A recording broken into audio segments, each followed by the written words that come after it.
What's up, everybody? Welcome back to the Dave Show. Gonna be hopefully a quicker video today, but I like to ramble, so who knows. But if you guys watch my videos, you might have kind of figured that out by now. Anyways, if you guys have been following along with my stuff, I really appreciate it. And if you're new to the channel, you like what I'm putting out, feel free to like, comment, subscribe, do all the YouTube things. That stuff really helps out. Channel is growing, which is great. I'm almost at that sounded weird. Anyways, I'm at 430 something subscribers right now. So we're on the road to 500, which is awesome. And hopefully those numbers just keep going up from there. But today we are going to talk about in my mind, one of the OG concealed carry guns. One of the most popular guns when it first came out. Everyone used to carry this thing. And that's changed recently, but I myself even kind of put this thing in the safe, put it on the shelf for a while, and didn't really shoot it much after I picked up some other guns. But I'm going to tell you guys why I'm taking another look at it, but this is going to be about the Glock 43. Try and get it to focus for you here. Yeah, the Glock 43. So this is a 9mm. It's clear, by the way. 9mm single stack Glock. It came out, I don't know what year it came out, but this used to be one of the most popular concealed carry guns on the market. It's basically a single stack version of the Glock 26, so it's the same length slide as a Glock 26, and I believe it's the same length grip. I don't have a Glock 26 to compare it to, but I actually do plan on picking one up. I'm going to try and grab a PD trade-in one at some point soon. But this is a lot thinner than the double stack Glock 26. It comes with 2 magazines from the factory in the box. It comes with this 6-round mag with a pinky extension, and it also comes with a flush fit 6-round mag as well. But most people don't use it with that unless they're pocket carrying, that kind of thing. I don't mind it with this pinky extension because I can actually get a full purchase with my 3 fingers on it. I wear size large gloves, but I have longer fingers, but they're kind of skinny, so they fit on here. If you got fatter fingers, maybe not the case for you. But yeah, this was the second 9mm pistol I bought. The first was the CZ P10C. That was my first kind of adventure into the world of the 9mm handguns, the polymer frame striker fired 9s. And then that was a little bulky for me at first. And then I decided I wanted something that was slimmer and easier to carry. So I picked up Glock 43. The only modifications I've made to this was I put these factory Glock night sights on it. I want to say they were like 60 bucks. I don't remember what I paid for this. I bought it new, so if the price is anything like it is today, these are going for around $450 new from what I've seen on places like Gunbroker, stuff like that. But like I said, this used to be one of the most popular concealed carry handguns out there until the arrival of the Sig P365, and that kind of took the industry by storm, whatever.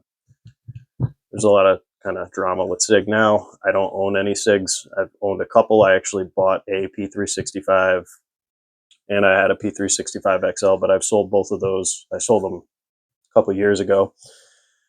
And I'll get into the reasons why, or actually I'll tell you real quick. So when I bought the XL first, I had the 365 XL, which was, I think it's a 3.7-inch barrel, and then it holds 12 rounds in a flush fit mag, and you could get 15-round mags for it too.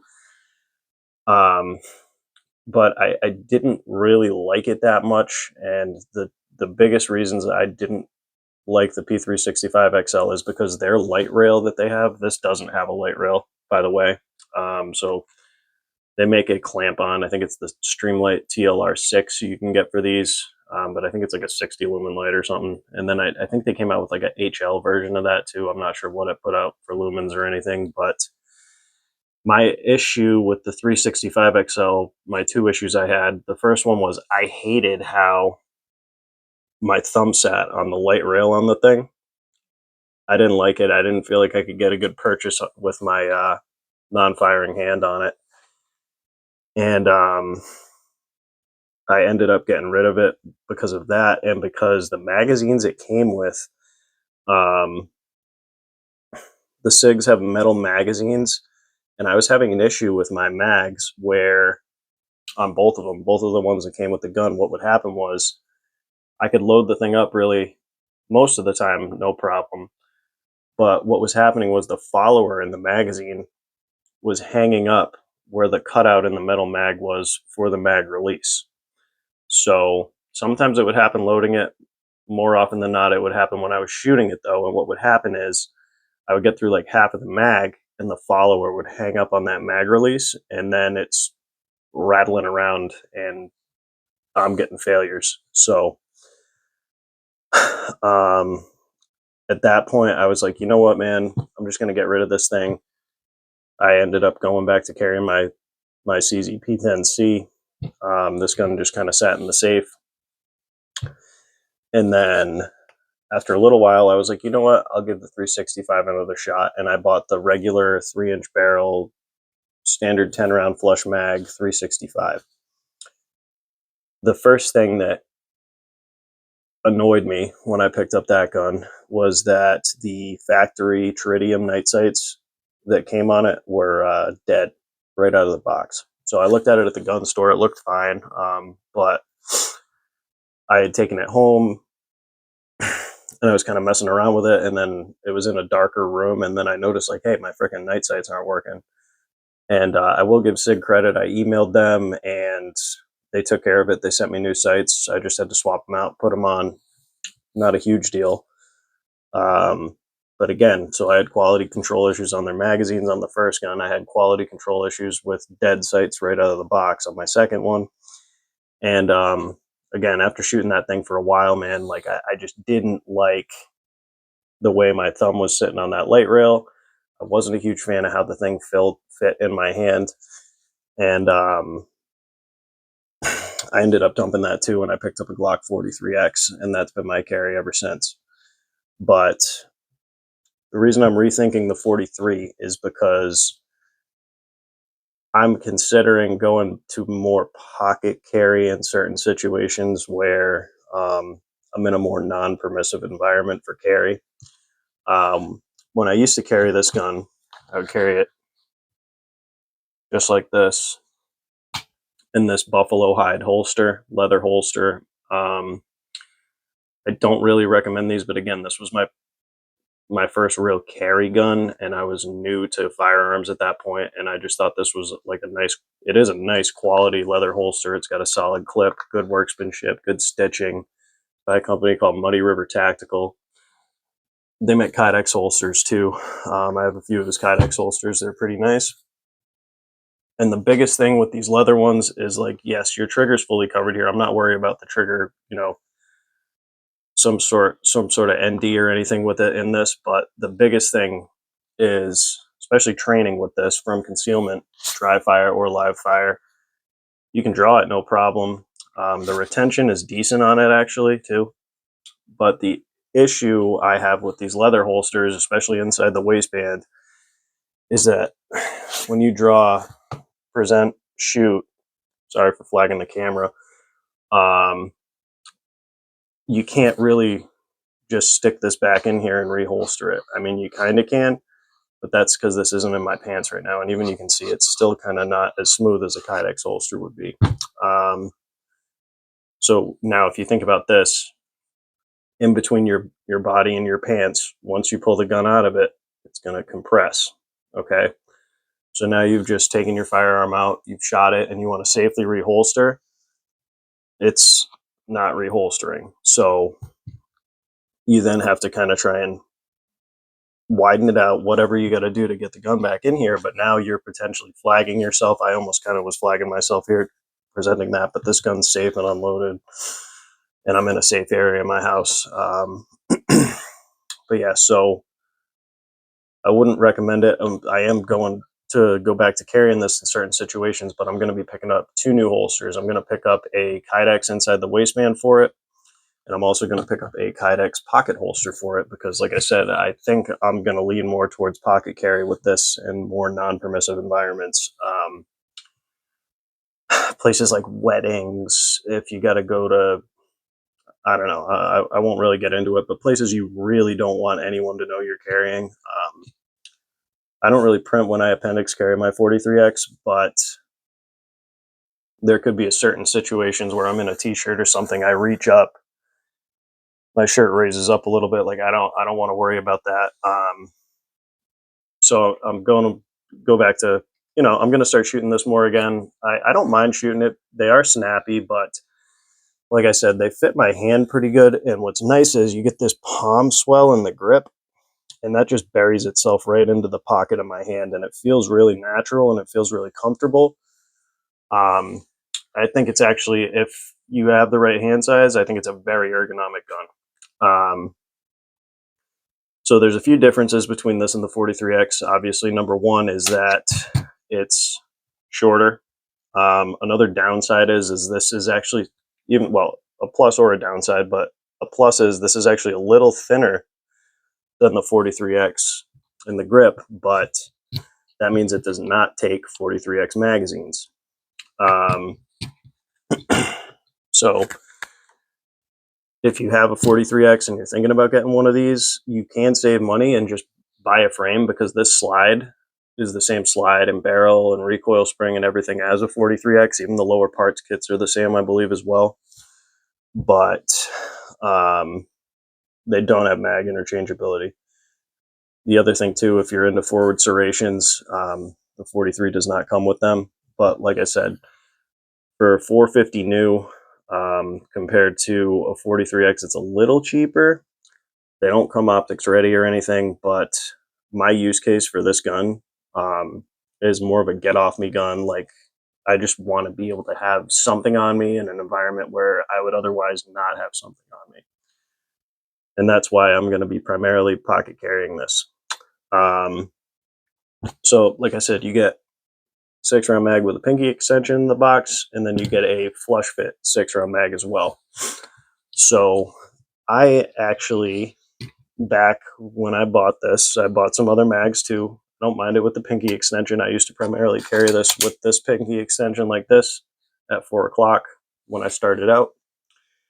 But then I got into the world of extended capacity base plates. So primarily what I will carry it with is going to be with the Terran Tactical +1. So now you get 7 rounds in here. And as you can see, I've just upped my capacity, and it's actually even a little thinner than with that pinky extension. Now, it doesn't really bother me much that my pinky's kind of hanging off here. Some guys will even do this with their pinky because the pinky doesn't really do much on your grip. But I think for a pocket carry style scenario, this works perfectly. It really doesn't add that much to the edge of the gun. Now, I do have a couple other magazines here. So this is with the Terran Tactical again, but it's the +2.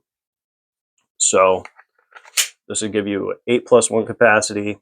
And this is, I want to say, maybe slightly longer than the pinky extension 6-round. But if I wasn't pocket carrying this would be my go-to. So I'd carry it with an 8+1 setup with this +2 base plate. And then I also have another one here that I'll show you, which is their +3. But now you're basically in 43X length when you got the +3 in there. And the other thing I've noticed, I've only used the Terran Tactical extensions on this gun, but with this +3, I don't have any issues with the +1 or the +2. I have a very difficult time fitting the 9th round in with this magazine. So I don't really use it much. You can get 9 rounds in it, but it's a struggle, man. And then the other thing I looked into recently, I did take this out and shoot it recently. I picked up one of these. Now, this is the Shield Arms Z9 magazine, which is a 9-round capacity. And basically it's the same as with the pinky extension as well. But I had a decent amount of issues with this at the range, and I do not trust it for carry. I wouldn't recommend it for carry. I know there's a lot of back and forth on the Shield Arms mags for the 43X. Some guys swear by them. Other guys say they have nothing but issues, but it'll probably lock back right now. But this thing was having failure. Oh, no. See? There we go. It locked back on the second time, but I was having a lot of failures to lock back on this thing, which I guess isn't a huge deal, but right out of the box, I wasn't expecting it to induce malfunctions or failures right away. And for me, the juice really isn't worth the squeeze on these Z9 mags. I mean, maybe this one's a lemon, but with all the drama that surrounds the Shield Arms mags and everything else on the market, I bought one to try out. My slide wouldn't lock back. And I only put like 100 rounds, not even, because it's one mag. I probably put like 60 rounds through this magazine, through this gun. And I want to say it locked back like not even half the time. So user beware on these. They do give you capacity in a more compact magazine, but for me, it's just not worth it to get one extra round where it's pretty much the same with the plus two. I mean, the plus two protrudes slightly more, but I have zero issues with these, and I have issues with the Shield Arms. So that one extra round for me really doesn't make much of a difference. I don't think I'd really appendix carry this much. Maybe I would, but the issue with appendix carrying these is, again, even with this plus two, right? You're not going to get as good of a purchase on your draw stroke from the appendix carry as you would with something like a 43X or a Glock 19 or anything like that. That is a training thing and you can overcome it. But for me, especially under stress, I want to be able to get this thing out fast, have a good grip, have a good presentation, and be ready to go to work if I need to. But like I said, the use case that I'm intending this for, it's going to go pretty much anywhere I take it with this. I'll probably pick up another one or two of these +1 base plates from Terran Tactical. I think they're like 30 or 40 bucks. The other thing I'm interested in that I don't have that I'm looking to pick up for this, and I've heard about it, there's a channel, I don't know if you guys follow, it's called Spin or SPN Firearms. I love that channel. It's all about carry. He talks about all kinds of different guns, but I've heard really good things about it's a company called Mag Guts, and I believe you take a regular 43 magazine, you put the Mag Guts kit with the Mag Guts base plate in it, and I believe it's actually about the size of this, and you get an 8+1 capacity. So I am going to look into the Mag Guts, but yeah, a lot of people ditched this when the 365 came out because you could get 4 more rounds in the same size package. But like I said, I went down that road with Sig. You know, if you're a Sig fan, nothing against you, but it's just not for me. And yeah, I'm going to go back to primarily pocket carrying with this when I need to. My 43X isn't going anywhere. That's still going to be kind of my main squeeze, you know. But I am going to be incorporating the Glock 43 back into the lineup. I'd rather have this on me than nothing. I'd rather have a reliable 6+1 or 7+1 setup than nothing. And this isn't something I'm trying to like drill targets at distance with or anything like that. This is like a, oh shit, more of a get off me gun in my opinion. You know, if I shoot a lot, I'm sure I could be fine with it out to like 25 yards or further, but that's really not the use case for this. Like I said, this is primarily like a pocket carry, get off me type of gun, or the other scenario I've thought about is pocket carrying this as a backup in a more, I don't know, like if I'm not a cop or anything like that, I'm just a regular dude, but I think this would be a great backup firearm to carry. If you're carrying like a full-size pistol, you throw this in your weak side pocket, or even if you've got a rifle and a chest rig and something you don't want to carry a sidearm, hey man, throw it in your pocket. Now you have a last line of defense. If you're taking a piss and your gun's standing up against a tree and someone comes up on you, okay, well, it's in your pocket at least, you know? So yeah, a lot of people think the Glock 43 is obsolete. I disagree. It's an OG. Everyone used to love this thing They loved it for a reason. I still really like it, and I'm getting back into shooting it for the reasons I've described. And yeah, like I said, let me know, what are your experiences with the 43? How do you carry it? Why do you carry it still with all the other options on the market? Do you think it's obsolete? Let me know down below. That's pretty much all I got. So, like I said, don't forget to like, comment, do all the YouTube stuff. And I'll see you guys on the next one.